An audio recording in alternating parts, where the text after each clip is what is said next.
บ่เอาลูกไป ส ยัง วัส หวา ดี นวันอาทิตย์ วันอาทิตย์ วันอาทิตย์ เออนึกว่าพากันไปไสวะแล้วสิเข้าไปพุ่นมีไผแน่อยู่พุ่นน่ะ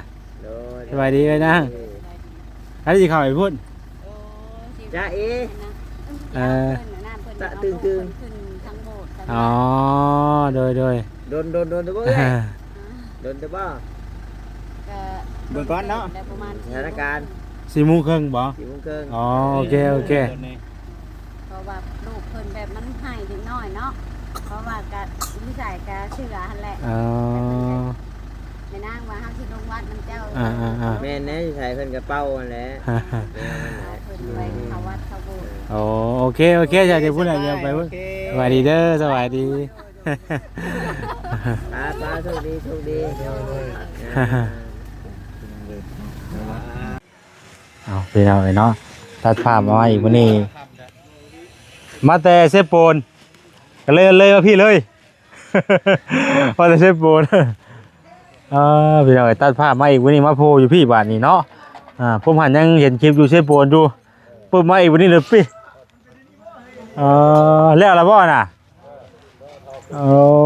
แล้วเลยพี่น้องเอ้ยมาเศร้าเติมเนาะแล้วสิเป่าบ่เป่าเรียบร้อยแล้วมีแต่ประกอบอ๋อโดยต่อพี่น้องเอ้ยเนาะวันนี้เพิ่นก็มาทางน้ำให้ทางเฒ่าเทืองพี่น้องเอ้ยไปเดี๋ยวสบายดีเฒ่าเทือง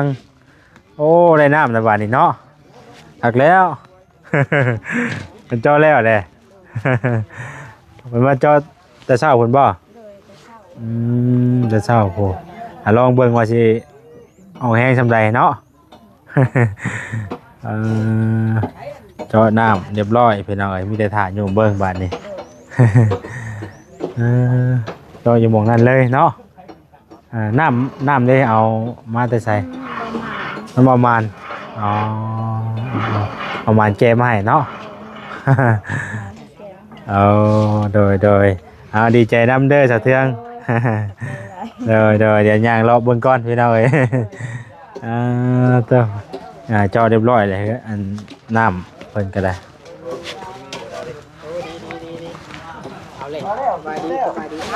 สบายดีเบาลิ ได้ไม่ โอ้ เลยคือคิ้วนะ ยังบ่แล้วอยู่ แม่เปลี่ยนกันบ่ครับเปลี่ยนกันบ่ครับ บึ้ง ว่าหรอกจับไม้ข่อยมือเดียวนึงกะ ถ่ายรูปเอาน้อยเดียวบ่มีมาดมีชงจ้ะ ถ่ายรูปเอาหน่อยเดียวเอาไปถ่ายได้เป็นนี่เนาะ บ่ได้ลิ้นอยู่ได้ อ๋อ ใหญ่เพิ่นได้คือให้กัน เอ้า ด้วยแต่เฮากับบ่ได้ดอก ข่อยเห็นข่อยเห็นเจ้าอยู่มื้อนั้นน่ะ ใหญ่เพิ่นซื้อให้ ข่อยเห็นเจ้าร างวัลใดเพิ่นให้เป็นรางวัลไปได้คือคนมันบ่คือกันเนาะ บ่ได้คือกันกับฝั่งเฮาเลย มันขึ้นหนัก รุ่น กู ใหม่บ่เนาะ มันขึ้นหนักกูเก่าเฮ้ย มันใหญ่นักกูเก่าได้ใหญ่กูเก่าอยู่ได้ คือใหญ่กูเก่าอ่ะมึงถือถ่ายมึงดู มันมีกาบว่าเบาเรือมีกาบ อ๋อมันเป็นปอกบ่ ปอกกันกระเทกแล้วยังมันลุ่มเตะอย่างนี้ใช่มั้ย มันใหญ่กว่ากัน บ่มันตั้งมันอัปเดตใหม่เนาะ มันอัปเดตตัวใหม่ บ่เอาได้รุ่นเก่านะ มันเก่าเพิ่นเนาะมันบ่คือของใหม่มันบ่ล่ะ โอ้ยมีแล้ว บ่ซื้อตอนใหม่ก็ต้องได้ของใหม่และรุ่นใหม่บ่ล่ะปีใหม่ มันอัปเดตตลอดได้ บ่สิไปเอารุ่นเก่ามันบ่แม่นเนาะคักแท้นี่ ทักดูตุ เปลี่ยนกันบ่ บายมือแรกได้เปิดซิงได้มัน เปิดซิงมื้อนี้ยังสิมาเปลี่ยนกันสิ นั่นเลย อ๋อสบายดีค่อยขึ้นไปเสร็จโพนค่อยถ่ายคลิปยังบ่ได้ลงคลิปซับโพมาโพพี่แต่บาดนี่ ลงคดีดีกว่า เดี๋ยวลงพี่ก้อนบาดนี่โพดโพ โหดอยู่บ่เชฟปูนนะฮะ ฮะ เห็นพี่ไว้แท้ เตะเครื่องเร็วเช้านี้ เบิดบ่มีนะว่าดีได้ เบิดแล้ว ยังอยู่จักหอยใส่ได้อยู่เอาบ่เอาบ่ มีมีแดงว่าหรือไง มีหยังก็ได้ไปสิให้ว่าต้มอยากกินต้มเนาะ เราจะกินมีบ่ เบิ่งก่อน บ่แจกพุ่นแจก ต้อง แจก เบิ่ พุ่น งมีก่อนต้องเบิ่งมี แจกพุ่นแจกพี่แน่เนาะ ดังไพ่กับมือเลยเอาแล้ว ปลาโตซาอยู่แท้ คือหลายจังเลย เฮ้ยยังอยู่นี่เอานี่ผู้ดีเลยยังไงอ่ะเอาไปให้เบ่เลยอ่ะ อย่าเรามึงเชื่อว่า บ่ยังอยู่น่ะเนาะ หลายลีนี่ เกี่ยวกับแต่ยังอยู่เนาะ ให้ต้มกิน ก็ค่อยสิ พอดีแล้วนั่น ฮะ จูไฟตุ้ม ค่อยสิไว้จะเรื่องต้มแหล้ว ไว้ก็ได้ปั่นกัน ยังอยู่5ห่อพี่น้อง อ่า มีแดง แซ่บอยู่ได คักอะไรลายได้ต้มนี่ แม่น ต้มแล้วป้าไว้หึงแห้งหลาย ยิงบ่ ยึงขอบใจเด้อ เด้อเข้าใจอะไรดีใจน้ำเนาะได้ไหมพี่น้องเอ้ยใช้เอาให้หรือบ่ ให้แล้วค่อยเอาแล้วค่อยบอกว่า เอาพี่บัดนี้ ต้องพี่น้องเอ้ยสุภาพกันโอ้ไล่ดินได้รอนในบาทนี้เนาะต้อง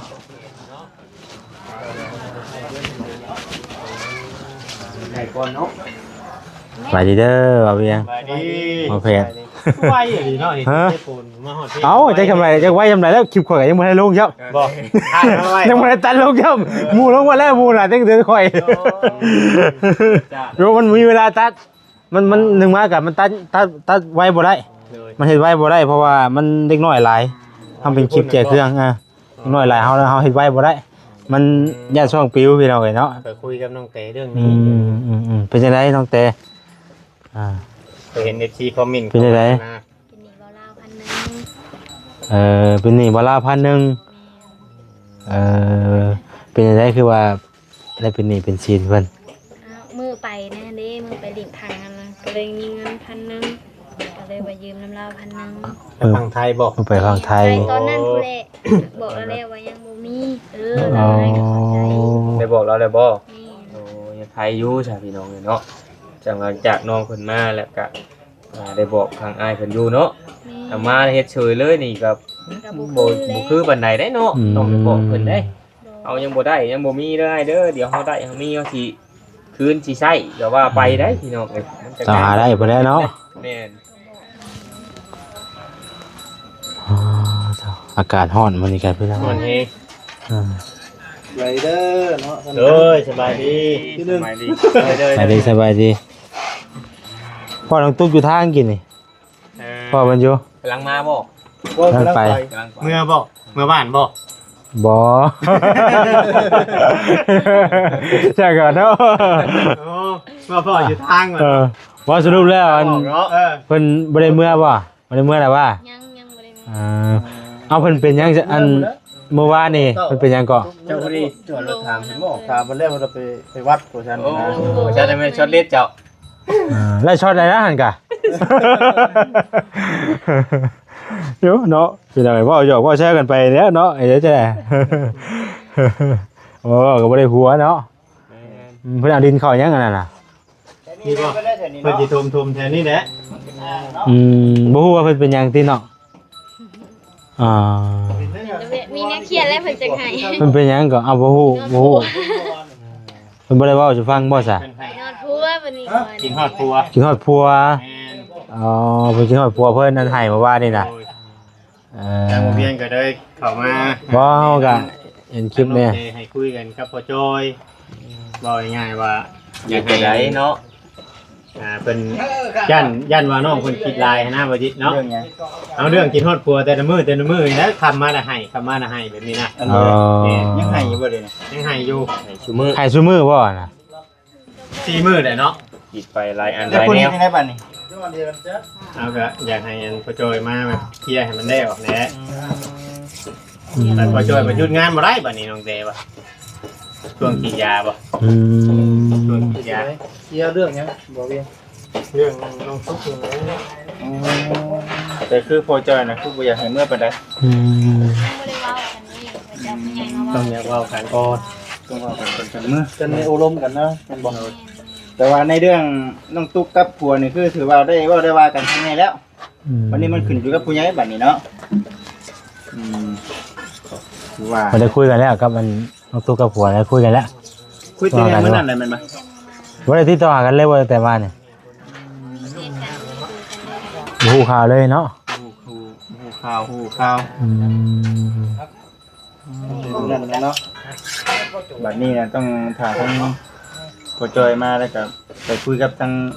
ฝ่ายชาย อีพอแล้วก็อยู่บ้านน้องสัน แต่แบบเราไปเฮ็ดงานฉีดยาขยะอะไรเรา อยู่สวนเนาะอยู่ทันก็อยู่สวนเด้ อ๋อเอาไปเฮ็ดเวียกอยู่พุ่นฉีดยาขยะเนาะ ต้องเคลียร์ก่อนเนาะก่อนที่ตัดสินใจว่าสีเมื่อบ่หรือว่าจังไดก็ได้เนาะต้องเคลียร์ น้อ กั ง น บอยเพิ่นก็กำลังส่วนดินอยู่พี่น้องเอ้ยเนาะ แม่ อ๋อ ผู้ใดอยู่ผู้บ้าน เจ้าคิดเบิ่งเนาะ โอ้เพิ่นเอาดินมาใส่หมองนี้เลยเนาะ ประมาณ3 มื้อวันบ่ 3 มื้อ ได้3 มื้อ ปัดให้3 มื้อเลยแม่น3 มื้อแม่นอย่างมากคือเก่า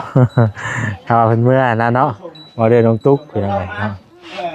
มาถึงกับเราไหม อ๋อ มาแล้วแบบพ่อที่แสดงแบบนั่นแหละดีแล้วจังว่าบางสิ่งบางอย่างบ่ให้ โอ้แถวนี้เพิ่นก็ยังมีหมองโจกดินอยู่เนาะ ยังจบอยู่เลย เออ ใกล้เฮือนเบาดาวนี่ มันยัง ดินงามไปดินี่ บ่มั่นใจตัวเองนะบ่ดินเงินบ่หลายเด้ว่าซั่นน่ะนะ จุ๊บ เออน้องโออยู่บ่น้องโออยู่บ่ อยู่นะ เออไว้ดินี่เนาะเดี๋ยวฉันว่าสิย่างไปเล่นไปเบิ่งน้ำเพิ่นพี่น้องเอ้ย ไว้ได้เฮือนเพิ่นยังเดือดแต่หลังคาได้วันนี้นะ นั่นแหละ ตามนะบอล เดี๋ยวจะหลังคาแบบใด เอางบประมาณนั้นนะ อันนี้น่ะคือเอาใส่อันนี้ไปก่อนใช่ป่ะ พวกไม้พวกอย่างนี้พอไปเลยพวกไม้ ใช้ส่วนเฉพาะส่วนล่างนี่ป่ะ แล้วตั้งเป็นรังอย่างนี้ เอา โป่งเลย พอไปแล้ว พอไปเลย อ๋อ ยังเหลือแต่หลังคาหนูหมู เหลือแต่หลังคาเหลือแต่สังกะสีนะ แม่ เออ โอ้ยเนาะ เช่นไม่อย่าง มันก็มันก็แน่เนาะฉะนั้นมันต้องโค้งแล้วก่อนจะได้อย่างกะสีม้ามหลังนั่นน่ะ มันงบบ่มีหั่นนะ โอ้ยเฮ็ดโค้งเพื่อให้โค้งแล้วก็นี่มาแล้ว นั่นก็ยังว่าบ่มีอย่างเนาะ โอ้ยเนาะ แค่เป็นเพิ่นลอยไปพาไม้พาเสา คือสิมีอยู่นั่นแหละพี่น้องเอ้ยเนาะในชาติเพิ่นก็ได้คือสิครบบ่อยู่เพราะว่าเพิ่นโอ้เฮาเบิ่งก็ถือว่าเติมนึงกันแล้วเนาะเพราะว่าเบิ่ง ไว้เดี๋ยวเนาะ แม่นไวอยู่ เจ้าน้ำเลยเนาะ พี่น้องเอ้ยบรรยากาศตอนยังร้อนอยู่เนาะ 3-4 โมงก็ได้ นอนคืนนึงบ่พากันขึ้นไป แม่นอนคืนนึงขึ้นไปเมื่อวานนี่น่ะขึ้นไปตอนเที่ยงเด้ช่วงบ่ายนะบ่ายแล้วก็นอนแล้วก็ตื่นมาแล้วก็ไปแจกเครื่องแล้ว บ้านไหน ฮะ นั่งครับ แม่นเพอเพิ่นมีเสื้อผ้ามาแจกสินะมีเสื้อผ้ามาแจกให้ทางนั่นแหละนายอยู่ทางพระอาจารย์น่ะเพิ่นมาแจกเสื้อผ้าก็เอาเครื่องเอาของไปแจกน้ำเลย เจ้าของจะว่าตะกี้บ่ แม่นมันก็ยังบ่หลายเพราะว่าเปอร์เซ็นต์ไปหันไปนี่ก็เอาไปนํอยู่เด้แต่ย่อยเอาไปอยู่เด้แต่ว่าก็ยังบ่ได้เอาไปแจกเบิดกับป้าไว้เป็นบางส่วนอยู่เพราะว่าพอได้เอาไปต้อนกับเจ้าเทื่อนะก็บ่ได้เอาไปเบิดก็ยังเป็นบางส่วน งัวเขาเพื่อนตุ๊กแก ฮะ ไปกิน เจ้าของเราบ่อยู่บ่น่ะอืม อยู่เรามัวแต่เฮ็ดกันดีๆแล้ว ฮึบโอ้เนาะเราฟันดียังอยู่บ่นอนเฮือนใหม่เนาะ พันยังเราอ่ะ บ่ได้ฟันยังเลย แต่อยู่ใกล้เองถามก่อน ตั้งแต่ได้นอนดุนแล้วก็บ่ได้ฟันยังบ่ ฟันได้กว่า เอาเด็ดๆในดีก็บอกกันในหน้าเนาะ ยันหมู่ยันชวนหมู่ไปเสียเงินนำ บ่เอาเนี่ยก็ยาเพิ่นให้จะบอกเนาะ นะบ่บอกอีกก็บอกบ่เคยถือ ก็สิว่าบ่ถือก็สิว่าโอ้ยว่าติ เดี๋ยวเป็นยอดเจ้านี่แหละบ่ถือ เนาะพี่น้องเอ้ย ที่เราเห็นในคลิปว่าเป็นล่มล่ม ไปไป ตา โอ้เดี๋ยวถามมันก่อนต้องบ่อยก่อน ไอ้ที่ห้องครัวจะเป็นล่มเราเมืองคงเมาเราเมืองคงนะเอาเดี๋ยวนี้ก็มีเห็นว่าจะได้กินเด้ช่วงนี้เนาะมันกินเลยเมาให้ลูกเด้เนาะกินบ่ได้เลยนึงเราเมาน้ำเด้ แม่นบ่ นุ่มบอยก็หยอกกันจ้ะ เนาะอีว่าก็ได้ ลูกเรายังกินอยู่ ลูกเฮงน้อยลูกก็สิมองเกิดได้เนาะโอ้ไปแล้วบาดนี้ เด้อบ่สวนนี่สบายอ๋อ สบายอ้อบ่ ลืมแล้วว่าบ่สวนนะ ยังอยู่ผมกิม เบะกิมมาเบะกิมนะ ก็ต้องว่าผมกิม เบะกิม อันนี้คนเมาเรื่องน้องโอ้เขาบ้านมือขึ้นเฮือนจ้ะจักเมียนอย่างเมาทันอีกจักอีกเมื่อเอาชื่อใส่คอแล้วข่อยมาเห็นเจ้านางอยู่คนเดียวใส่กลางก็ใส่อันน่ะมาวันนี้ได้ยินแต่บัวเป็นบ่สาวตั้งเดียวกันลังเนาะมาดีไปเห็นเพื่อนบัวโด ไวขนาดเนาะสิได้อะไรวะสิได้อะไรเนาะไวดิมาอีกนี่เดี๋ยวผมเลยยังไม่พออาทิตย์ซ้ำพี่น้องเนาะซื้อดินยังไม่พออาทิตย์ซ้ำหางห้อยขวบอยู่แจ็คบอกห้อยขวบเมื่อวันจันทร์ มีมวนมือจันมือฮอด ว่าไวดิสายพาแลบเลยตัวตัว ดูแล้วก็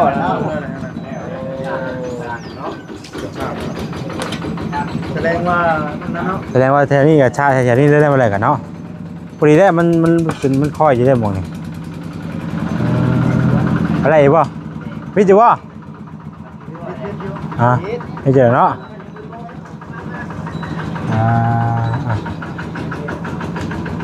เดี๋ยวดีแล้วดินงามอยู่ส่วนง่ายอยู่หรอกแบบนี้เนาะส่วนง่ายอยู่หรอกแล้วใส่เอาไว้ใส่แค่นิ่นแต่นี่ละลายกันเนาะมองเลยเพื่ออะไรเพราะต้องซาให้แต่มันอังไงเลยเดี๋ยวเพื่ออีกนึงตุ้ยป่ะเป็นไงไว้กินอีกกับน้องบอยเกลืออะไรโว้หุ่มยุบใช่โอ้ปลายังไงตัวพวกใหญ่บ่ปลาดุกโอ้ลองปลาไม่มีลองปลาเลยเฮ็ดไปเฮ็ดมาจะเฮ็ดคือเพิ่นอยู่หาเวลาไปหน้าไปหาคุดโอ้จะคุดเพื่อจะได้อันนี้จะไว้คุดจะค้นอยู่นี่คุดจะมือวะจักน้องคุดจะต้นคำบ่ได้ก่อเหตุเดี๋ยวถ้าตั้งใจเฮ็ดกับเบิ่งดอกถ้าตั้งคุดดีๆเนาะแม่นถ้าเฮาตั้งใจมันก็บ่โดนพี่น้องอย่างก็ได้เนาะมาเบิ่งทางนี้ก่อนต่อ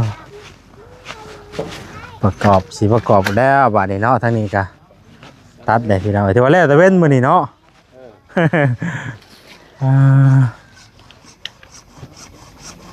เริ่มตัดเริ่มประกอบท่อแล้วทางนี้ก็ได้พี่น้องฮะจะว่าเอาโคมมานำบ่มันเนาะมันมืดดีๆเนาะมื้อน่ะมันมืดดีๆมื้อน่ะวันนี้บ่ได้เอาโคมมานำบ่ได้บอกเอาโคมมานำมื้อนี้เนาะก็ได้อันได้ไว้มื้อนี้ไว้แล้วมื้อนี้เนาะโอ้เจ้าคุณบ่จักเม็ดนี่บ่32เมตรโอ้คักแล้บัดนี้ผมเจาะของคุณเองนี่ถึงสลายจังหน่อยนี่ก็สิได้มาอีกนี่เนาะเบิ่งคักเลยพี่น้องเอ้ย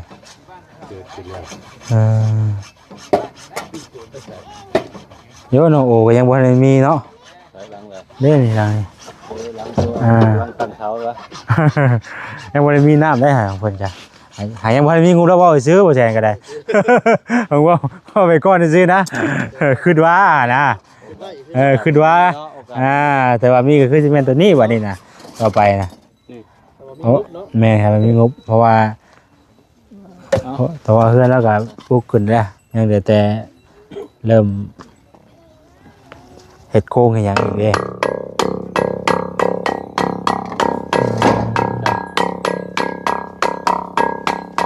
น้ำคือสิหลายเนาะ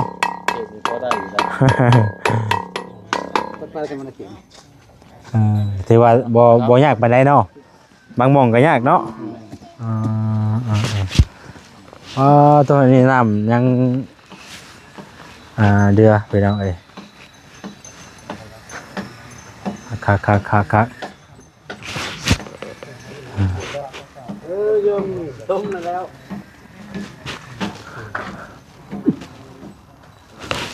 เป็นประกอบท่อลงไปพี่น้องเอ้ย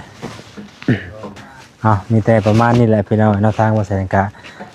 มาแต่เซโปนพูดแหละเนาะก็เลยมาแวะทางนี้เลยพอมันยังพันได้ค่ำพี่น้องก็เลยยังพันได้เข้าบ้านพากันเลยพี่เลย จังได๋ก็ฝากพี่น้องกดได้กดแชร์กดติดตามเป็นกำลังใจให้แน่พี่น้องมาถ่ายบรรยากาศอยู่บ้านเฮือนชาญเพื่อทั้งแม่ตู้แก้วน้องแต่เทืองเนาะแวะมาถ่ายบรรยากาศให้พี่น้องเบิ่งนํกันเนาะน้องเอ้ยเอาสำหรับคลิปนี้ก็บ่มีหยังหลายเด้อพี่น้องเด้อน้องผิดพลาดในใดก็ขอโทษขออภัยสำหรับมื้อนี้ลำลาไปก่อนแล้วสบายดี